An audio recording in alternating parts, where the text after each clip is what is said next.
പൂരത്തിന് വൈകിട്ട് പോയപ്പോ കണ്ടതാട്ടെ ശങ്കരേട്ടനും ചേച്ചീനെയും.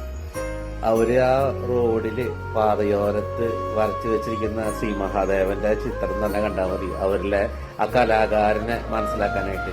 അവർ 20 വർഷങ്ങളായിട്ട് സ്ഥിരമായിട്ട് തൃശ്ശൂർ പൂരത്തിന്റെ സമയത്ത് ഇവിടെ വന്ന് വരയ്ക്കുന്നുണ്ടെന്നാണ് പറയുന്നത്.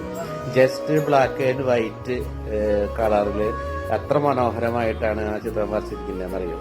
ഏതൊക്കെ തരത്തില് സ്വന്തം ഉപജീവനത്തിന് വേണ്ടിയുള്ള മാർഗങ്ങള് ആൾക്കാർ കണ്ടെത്തുന്നുണ്ടെന്നുള്ളത് നിങ്ങളൊന്ന് മനസ്സിലാക്കാം. അദ്ദേഹത്തിന്റെ കാലിന് എന്താ പ്രോബ്ലം എന്ന് എനിക്കറിയില്ല, ഞാൻ ചോദിച്ചില്ല.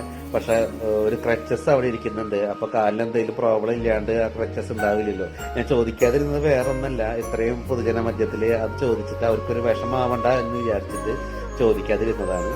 അപ്പൊ നിങ്ങളിത് കണ്ടു നോക്കാട്ടെ. അവര് 10-15 വയസ്സുള്ള ആൾക്കാരല്ല, 60 വയസ്സിന് മേലെ ആയിട്ടുണ്ടായിരിക്കും. ഈ പ്രായത്തിലും അവർ ജീവിക്കാൻ വേണ്ടി കഷ്ടപ്പെടുന്നത് നിങ്ങളൊന്ന് കണ്ടു നോക്ക്.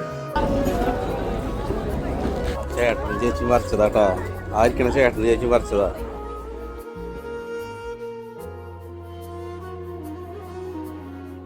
എത്ര സമയം എടുത്ത് വരയ്ക്കാൻ? 2 മണിക്കൂർ അല്ലേ? പേരെന്നാ? ശങ്കർ. ചേച്ചിയുടെ പേരോ? നാട്ടിലെവിടെയാ? കോയമ്പത്തൂരാ. എല്ലാ കൊല്ലം വരാറുണ്ടോ തൃശ്ശൂർ പൂരത്തിന്? വാ, അടിപൊളിയുണ്ട് കേട്ടാ. 20 കൂടി ഉണ്ട്.